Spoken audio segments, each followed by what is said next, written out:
All right, and we are live. Hey, everybody, it's Jason Blaha here, just sitting here drinking my morning coffee, looking sexy as hell as usual. Be bench press type of morning. I want to get out there pretty quick. I don't know that I want to run a real long live. I'm really kind of eager to get that bench pressing done. I want to get back under the close grip, see how it feels. I have no idea how it's going to feel. I'm going to have to get the bench readjusted because I have the roller things on my little bench. So the roller J hooks, I've got to set them back up for that much longer lockout. So I'm going to get them set up, get in. I have no idea how the close grip's going to feel. It'll build up really fast, but I don't even know if I can do 315. We're going to find out. All right, just because I do 3 and 4 with a wide grip for 3 or 4 reps doesn't mean it's going to be there immediately. So that'll tell me a lot about where my tricep strength is. Good morning, Adam. How you doing this morning? Adam, could you click the like for me, by the way? If people click the likes, it gets people in here really much faster. I did talk to some people, and that's why people are not getting it in their feeds.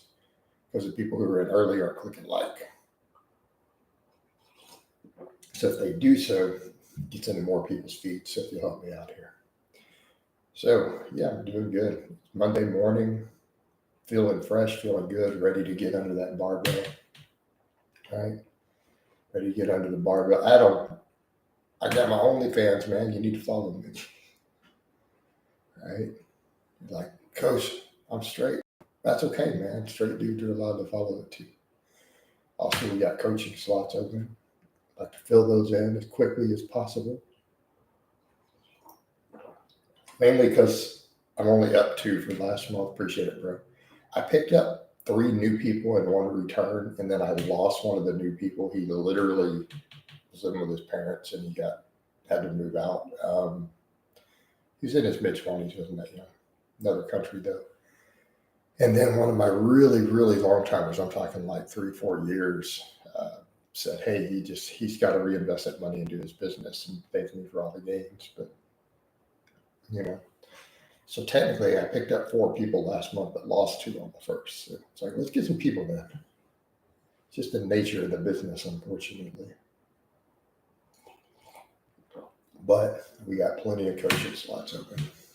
Got plenty of room on OnlyFans. But also on the link above, guys, you can get to all my other social media. A lot of you don't follow me on Facebook or Instagram. I have all those things.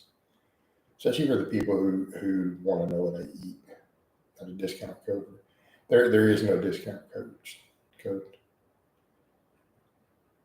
Yeah, I know Natural Hypertrophy hasn't made a video in a month. I mean, you can offer individual discounts to people who are already following. Like there's an actual thing for that. But it's not like a super deep. I think mine only goes to 40% off. But no, I mean, it's $14.99, bro. It is what it is. That's what I've been advised to go with due to usually tell people to start at 10 unless you have something like a social media following or other stuff. So that's where I went. That's where we'll keep it for a bit. I might raise it if I blow back up everywhere. My stuff takes off.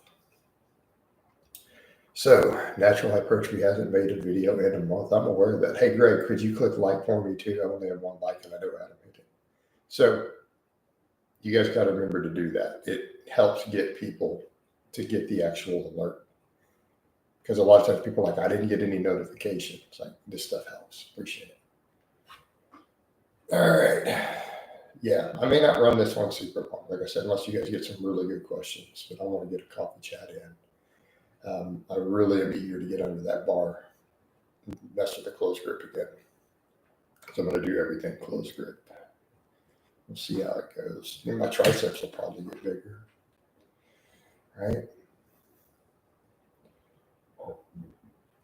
We get into a lot of debates biomechanically. Like really scientists argue about things like triceps versus chest on these movements, right? Because some different EMG studies have shown it's dramatic in novice lifters, right? meaning that the grip width massively, I'm talking massively impacts pec versus tricep ratios, right? But in competitive power lifters, they can't find any difference. So I thought that was interesting. So that's why it's like people say, why do some of these studies conflict? It depends on the test subjects.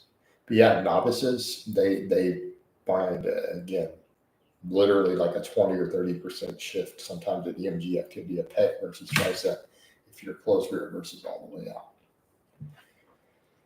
But the one they looked, like I said, with advanced power lifters, I think they had no one in the study who benched under 120 kilos. I think that was the weakest person. That was their minimum entry, right? All who had done at least one powerlifting meet, and they found closed, medium, and wide. They couldn't find more than a 1% difference in pec versus tricep activity with any of the grips. They were all read the same. So it's an interesting thing that probably has to do with neural drive. It's probably a neural drive factor. Once you reach a certain strength level on neural drive, you just recruit everything. Makes it less big.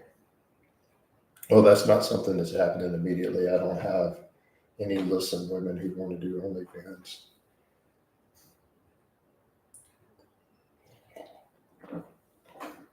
Unless someone wants to collab. And I'm definitely not going to hit up any of my friends and be like, hey, you want to make me on camera for free?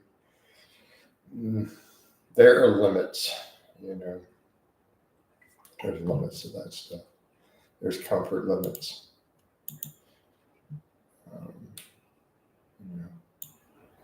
But right now, it's all PG-13. I've had some women already say, you might as well just go all balls out. That's what I had one chick say.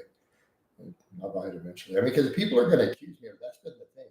I'm keeping it completely PG-13, and yet people are going to accuse me of doing porn and graphic content, right? They'll accuse me of that. So it's almost like there's a point where I go, if I'm going to suffer the consequences of something I'm not doing, I might as well get the benefits of doing that. That's also a chain of logic. If you're going to suffer all the consequences for robbing a bank, you might as well go ahead and rob the bank at that point. If you're already going to go to jail for it, you should probably go ahead and have done the crime, I guess. That's also a mindset you could have with it.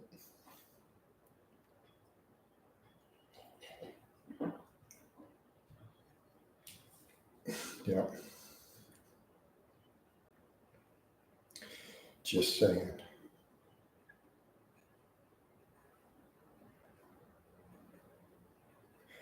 I already had someone lowball on me on there. They were like, how much for you to take your shirt off flexing video? And they're going to offer me $10. I'm like, no, I'm not going to do custom stuff for $10. Because I've been advised by someone anything custom like that, even if it's something simple, such as just flexing, it's like $100. Any sort of video content. And I've talked to other people, at least one woman I know, she's like a 30-second naked clip. It's like $500 if they want you to do something special. Because it's for that person, you're making them a video.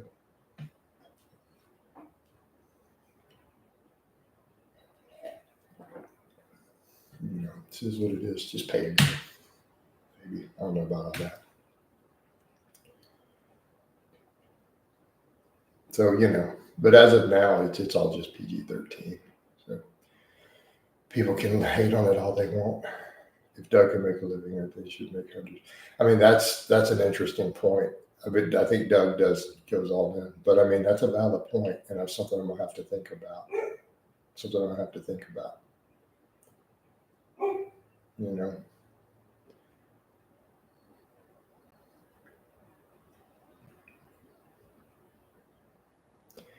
Name recognition alone.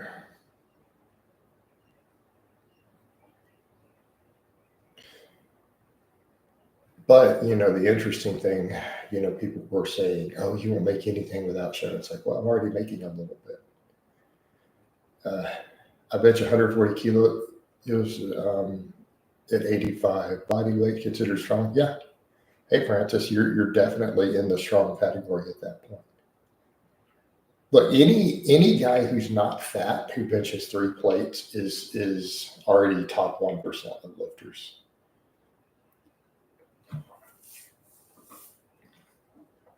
Okay. And that's just a simple reality. So again, here's the problem. People on the internet absolutely forget, right? That just because there are insanely strong individuals literally has nothing else to do with what's competitive. In other words, Larry Wheels and John Hack's strength has no determination upon if you place in the top 1% of competitive powerlifters. Like what they lift is irrelevant to are you in the top 1, 2, or 3% of competitors around the world. You don't look at the extreme outliers to determine what's elite. Does that make sense? Joey, that's the rumor. I have not seen any of his content.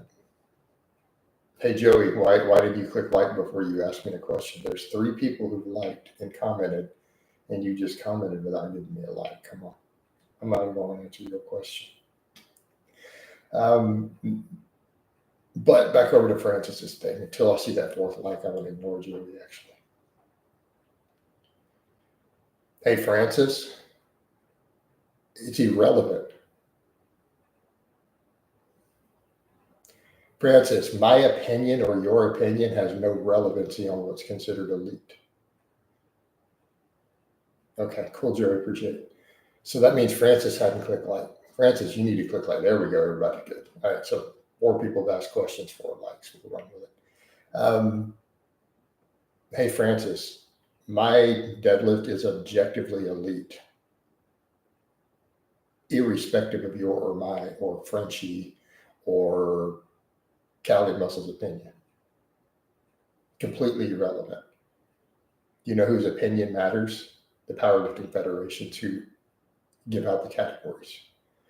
So my 585 deadlift is considered elite. A 570 deadlift is considered elite. I have an elite total in my last powerlifting meet for my age and weight class.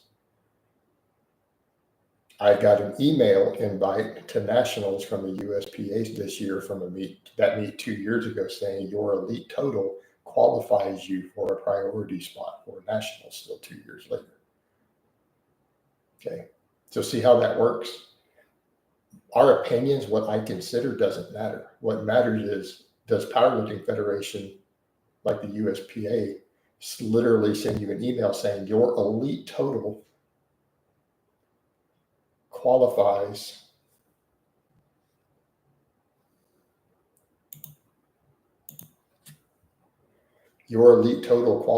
you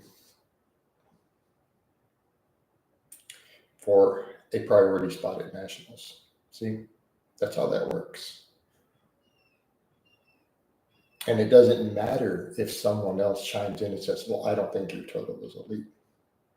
Well, it objectively was, and I have an official email stating that it's an elite total that earns me a priority.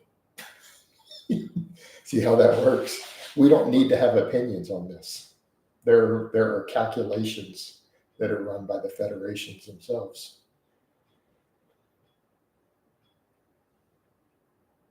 There are charts. So if you want to know if you're elite versus what category you're in, just go plug it in. Now those need to be meet legal lifts though. I mean, it needs to be, dudes are like, I bench 140 kilos. That's with a pause, right? Your butt doesn't leave the bench. Now, if you bounce that off your chest, that's weak as hell, dude. Like if you bounce 140 off your chest and you lift your butt in the air and you have elbow sleeves and all that, no, dude, you're a 100-kilo bencher. Just stop cheating. But if it's a legit 140 at that body weight, I think you're pretty strong. I think you're doing really good. Yeah, Cali Muscle's hovering on death's door.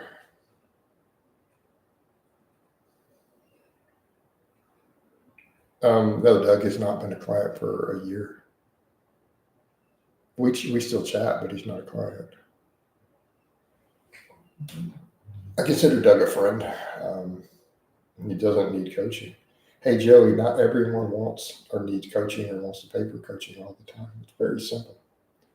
Doug quit lifting really seriously for a bit.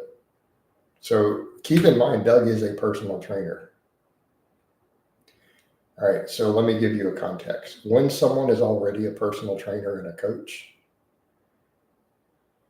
they're not always hiring other people when their goals are not serious. So Doug hired me, and we ran him for like 3 years. I coached him for 3 years, pretty much. He never got to a 315 bench on his own. He kept failing it. I got him up to the 350s, right? Or like a 360, 365 bench.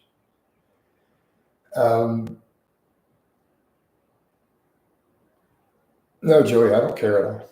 Like, I literally do not care if someone's doing G4P or not. It doesn't affect that. So do I respect my friends less if I have gay friends? Do I respect them less because they do gay for free? I mean, how does that work? I'm a businessman. So anything to me, if you're making money legally and you're not hurting anybody and you're making a lot of money, why am I going to have less respect for you? If you come up with something to where you come up and you start making $100,000 a year, running a business that doesn't harm anybody, I don't care what that business is, Joey. And be like, I'm gonna give you a nod of respect because I'm not a hater.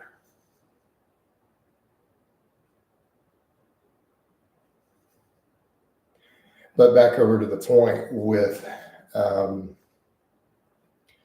the coaching, he doesn't need to compete anymore. He's able to do everything that he needs on his own, Keeping in mind, Doug is a personal trainer. He literally has a personal training business on the side. So he's able to get what he needs to get on his own. He couldn't get to where I took him on his own. Does that make sense? But he doesn't need to be there. So why does he need the coaching? And I mean, it's pretty straightforward.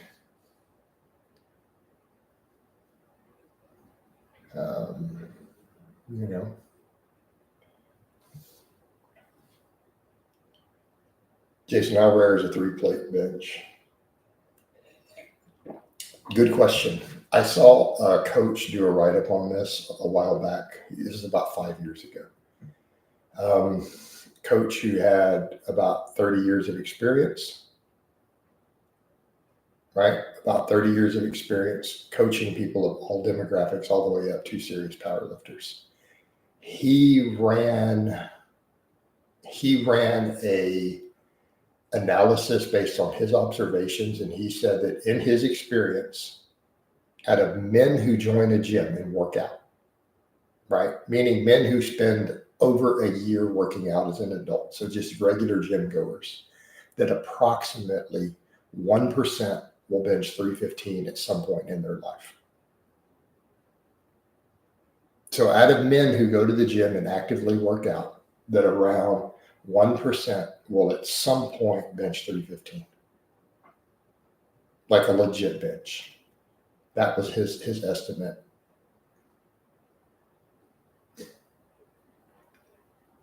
Notice we didn't include body weight, we didn't include age, just rarity. In the lifting population, people who work out, men who work out, approximately 1% at some point in their life will hit that.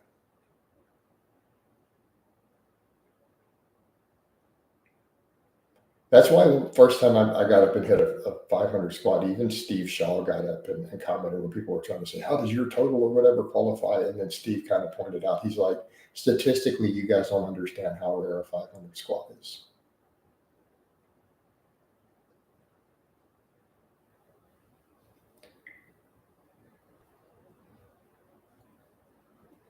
Who said study? I said a coach of 30 years drew his own data up.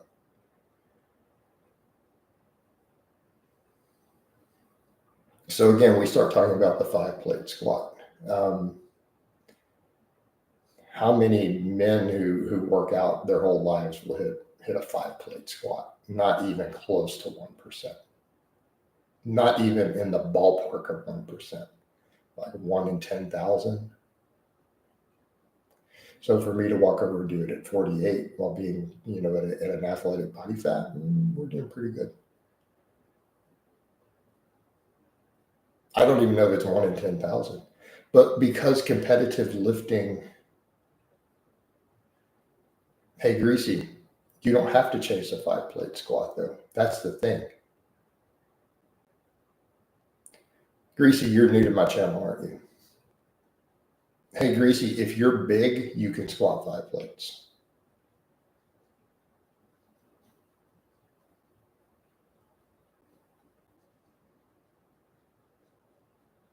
Okay? But just because they're not chasing it, it's irrelevant. Do you train your legs?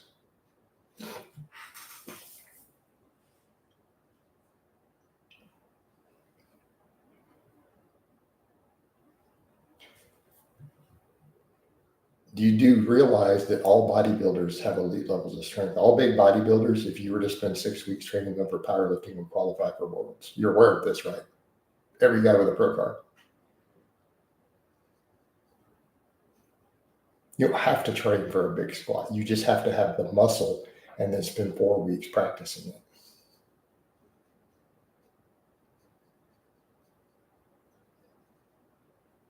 If you have truly big legs and big glutes, you can squat 5 plates. It's real simple.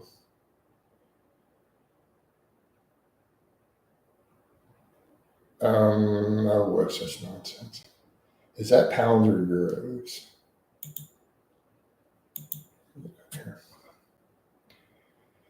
Hey, Joey, why would you even ask something like that? Hey, Joey, why would you even think that's an appropriate question?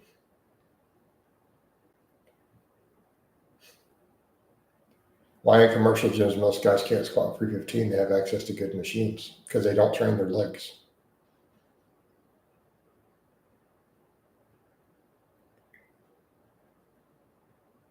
Have you watched them train on the machines? Are they really doing anything?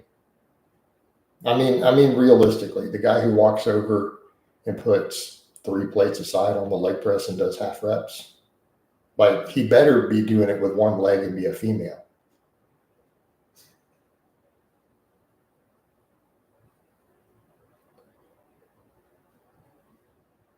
A lot of my male. Hey, Joey, I've never actually put a gay client up anywhere in a blog. So, yeah. Just an FYI. So, no, I don't get your drift. What are you trying to say? And I'm not even hating because I don't care. I do have gay clients. I've not put any of them in a blog. So, what are you even talking about? Really? So now you're going to stand there and try to accuse them. Yeah, dude. You're not going to stand there and insult my clients. I mean, it's one thing if someone is openly, because I'm never going to hate on that, but to just falsely accuse my lifters, come on, dude, get out of here. Do you have much expertise? Have a lot of experience with it. Lisbon, I don't know what Lisbon means.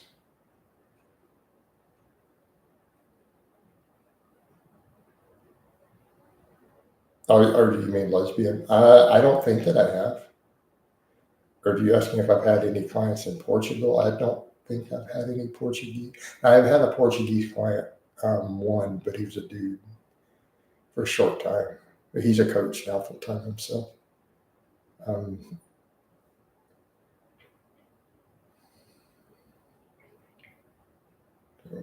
No. Yeah. I don't know if they meant the other thing though. But I don't think I've had it. I don't know where he was at in Portugal though.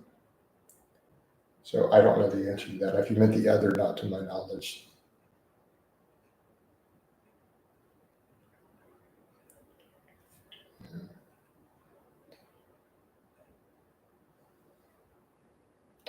Not to my knowledge.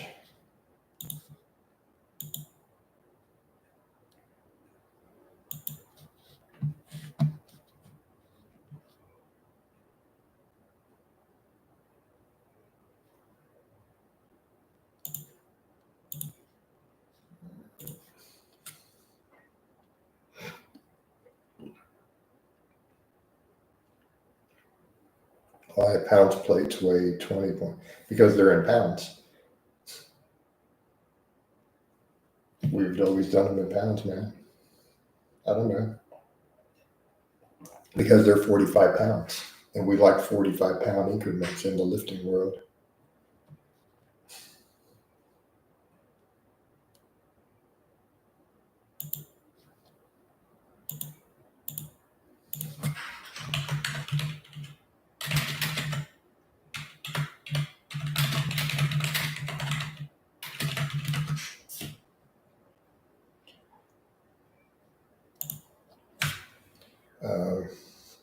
Coach, do you think 5x10 overhead press with 95 pounds is decent?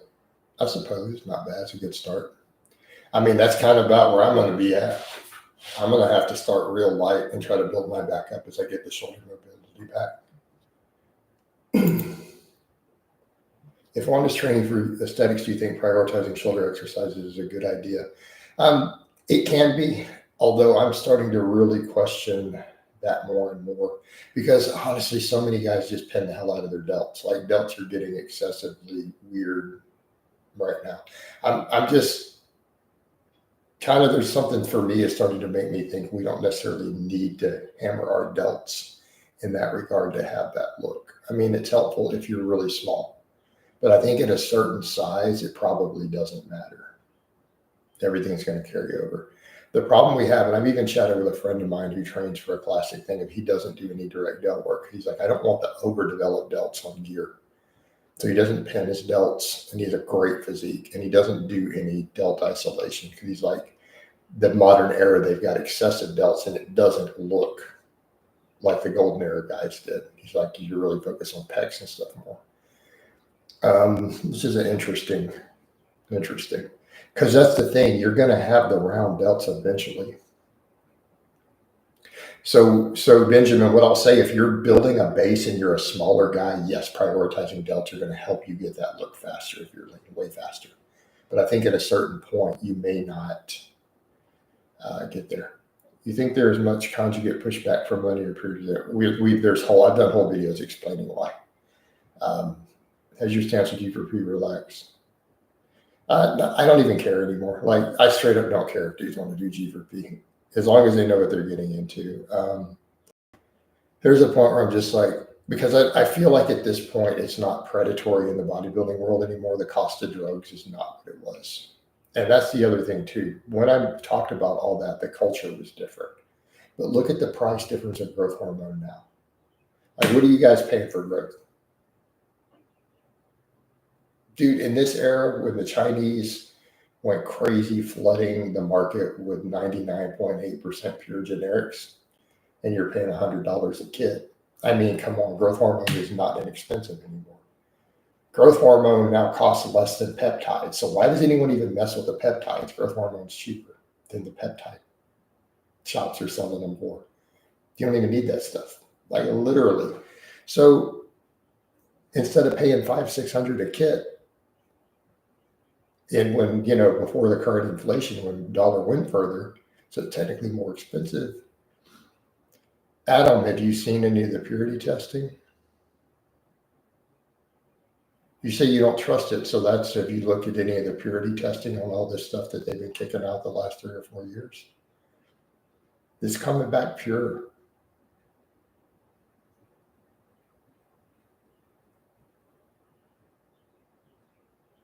Like the cheap Chinese generics are literally at the same quality the old Kigs used to be at. But they're not $500. So because of that, because of the cost of gear, it's just not as predatory for guys who jump into bodybuilding. Drugs cost less than supplements now. They just do. We're in a different world. Do you have any advice for someone still trying to bodybuild despite proximal hamstring tendonitis? Any exercises I can do where I can still train my legs and not injure the tendon? I would have to look at that closely, dude. I would recommend, though, you start really just doing high rep band work and get some blood flow to those tendons. Jerry Rosenthal says morning coach in the morning. Is quad? No, I think glutes. I never do anything but glutes. I don't trust the Chinese bathwater. Yeah, we already covered that. Have you ever watched Jersey Shore? No, I didn't watch Jersey Shore. I mean, people all use the same stuff. Really. Most guys, you just care about quick gains, just run trend. Like it gives a certain look really fast. Like I don't even do trend, but imagine if I did, people would freak out all of a sudden. I just ran like a high dose of trend for 6 weeks. Everyone would freak out. I'm not going to do it though. I'm 48. I'm not doing that stupidity. Just not. I'm literally just going to stay on TRT test for a bit. Definitely for 6 months. I think minimum 6 months. Nothing but 125 sit from the doctor. And just sit there. SSB good morning versus straight bar good mornings for deadlift carryover. If you see me do them on camera, Adam, then I don't do them. SSB good morning versus straight. Oh man, deadlift. Where are you weak on your deadlift? No, I'm not doing any body weight. It's all weighted, Jerry. No, Cali muscle will never have his old physique. Cali muscle is going to be dead. You're weakest off the floor. Good mornings may not fix that. I would do some leg press or belt squats, honestly, if you're weak immediately off the floor. But if you're looking for the carryover, so you're not weak up near the lockout after maybe some thoracic rounding, I don't know the SSB is going to be the best bar for you then. Probably more of the straight bar. But the SSB is never bad for good mornings. Just keep in mind it's going to be more T-spine. So are you struggling with locking the T-spine at the top? But if you're immediately weak right off the floor, and I'm assuming conventional because you didn't say sumo. Sumo has no relationship, completely different lift in terms of weak links. Then you need to build your quads, bro. Straight up, build your quads. Farmers walks are great. I'm just not doing them right now. I've been doing my weight vest walks every day. Like I did an hour in the 50-pound vest on camera yesterday. So I'm not doing a lot of other cardio. All right, guys.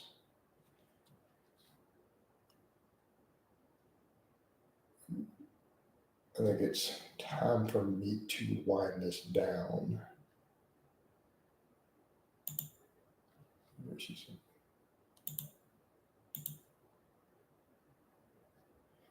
All right, guys, I'm gonna go ahead and wind this down. I'm gonna go get my bench pressing done. It's time to get under that bar, baby. So I hope it's been informative. And I'll talk to you guys and gals next time.